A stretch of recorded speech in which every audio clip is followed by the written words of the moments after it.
Black Lives Matter. Tu as certainement dû entendre ce mot plusieurs fois lors des derniers jours sur les réseaux sociaux, à la télévision et un peu partout.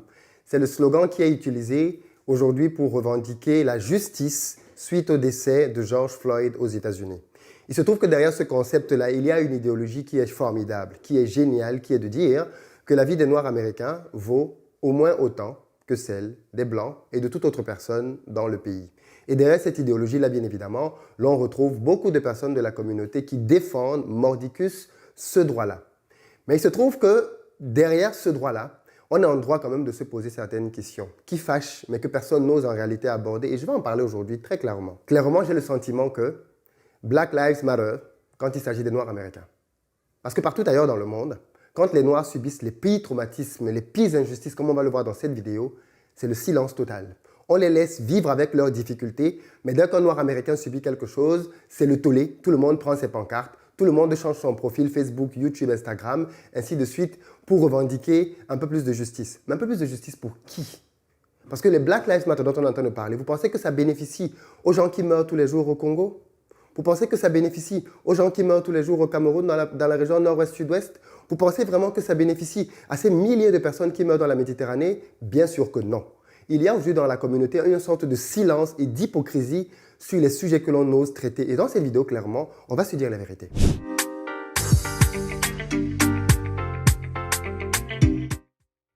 Salut à toi et bienvenue sur ma chaîne. Moi, c'est Philippe Simo et ici, je te parle d'entrepreneuriat et d'investissement parce que je suis convaincu que ce sont les deux piliers sur lesquels la communauté noire doit s'appuyer si elle veut émerger. Donc, si toi aussi tu veux faire partie de cette belle aventure, donner du sens à ta vie et impacter le monde, deux choses à faire. La première, abonne-toi à cette chaîne et active toutes les notifications et ainsi tu seras informé de l'apparition de nos nombreuses vidéos business comme celles-ci qui vont t'apporter du bon contenu pour t'aider à lancer, développer tes affaires. Et puis, la deuxième chose va dans la barre de description. Clique sur le lien pour recevoir gratuitement le quiz que j'ai créé intitulé Le Révélateur. C'est un quiz qui va te permettre de savoir si tu es ou pas une passoire dans la gestion de tes finances. Et puis enfin, pour ceux d'entre vous qui sont prêts à se lancer, prêts à gagner de l'argent au travers des business, rendez-vous sur notre site investiropayes.com dans l'onglet Formation pour voir tout ce qu'on a prévu pour vous afin de vous aider à passer au niveau supérieur. Je fais cette vidéo parce que je me rends compte qu'il y a comme une dictature dans la communauté dans laquelle on doit tous s'émouvoir de la même chose. Attention, il ne faut pas mal prendre ce que je suis en train de dire. Je suis profondément touché, marqué par ce qui s'est passé aux États-Unis. D'ailleurs, j'en ai parlé à plusieurs reprises sur cette chaîne, dénonçant les injustices subies par les Noirs aux États-Unis, notamment du fait de la police et notamment des Blancs policiers. Parce que là, on parle bien évidemment de racisme institutionnalisé. On ne parle pas du racisme simplement entre un Blanc et un Noir, mais on parle d'un système qui couvre ce genre d'injustice-là. Et ça, bien évidemment, c'est inacceptable. En revanche, je ne peux pas me taire, moi, petit Africain que je suis, dans ce grand monde, quand j'observe tout ce qui se passe et je vois quand même qu'il y a comme un mutisme et un deux poids, deux mesures.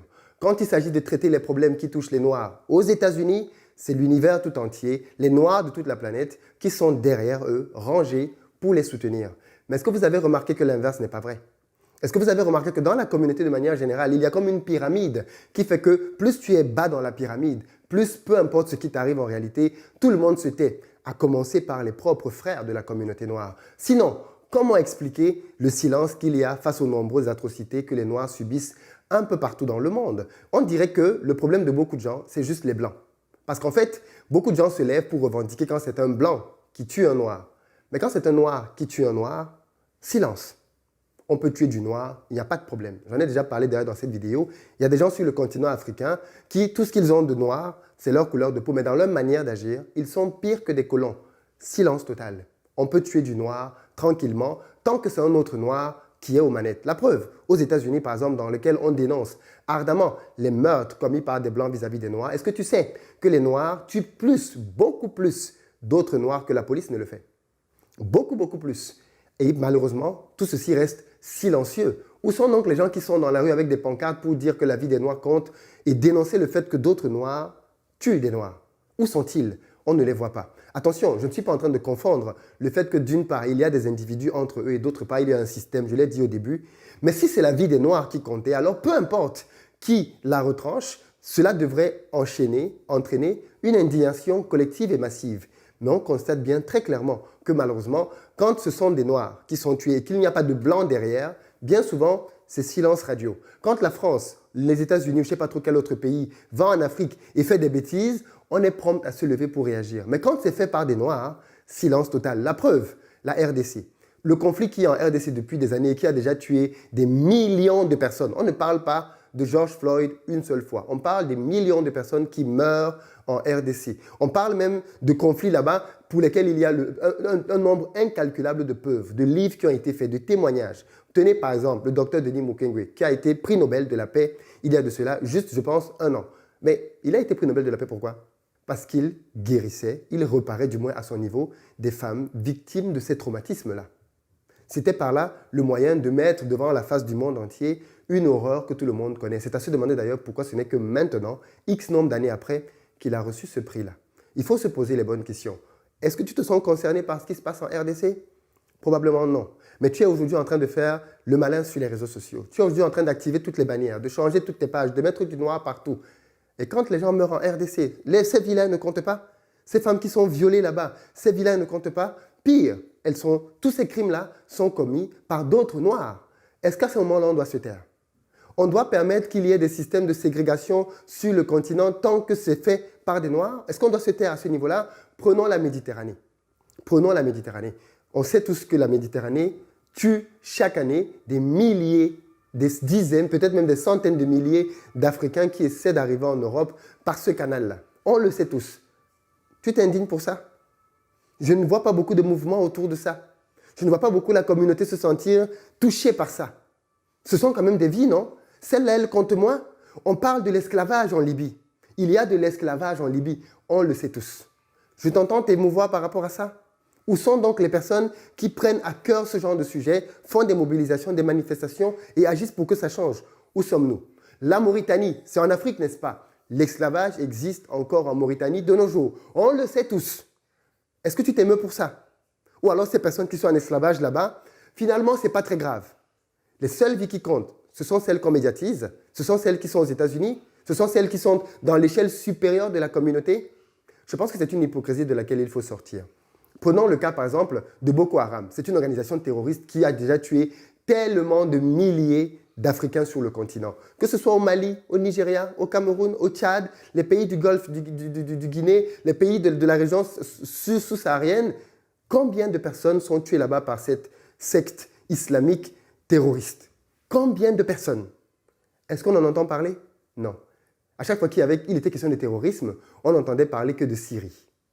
Malheureusement. Est-ce que les vies africaines ne comptent pas? Si les médias occidentaux ne mettent pas en avant les drames qui se passent là-bas, nous qui savons qu'elles existent, à quel point ça nous émeut? Il faudrait que ce soit BFM TV, CNN qui parlent d'un sujet pour qu'on se sente concerné alors qu'on sait qu'il existe. Il faudrait que ces journaux-là parlent d'un sujet pour qu'on commence à changer les profils de nos pages. À qui est-ce qu'on veut parler? Quelle est l'égalité que l'on veut? C'est l'égalité blanc-noir et les inégalités dans la communauté?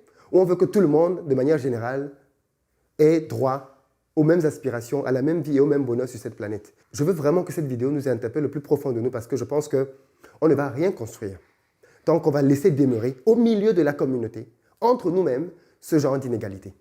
On ne peut pas permettre que des dictateurs en Afrique tuent froidement leur population dans le plus grand des silences et nous, on se lève pour aller se battre quand il y a quelque chose qui se passe aux États-Unis. Mais qu'est-ce qui se passe aujourd'hui au Cameroun?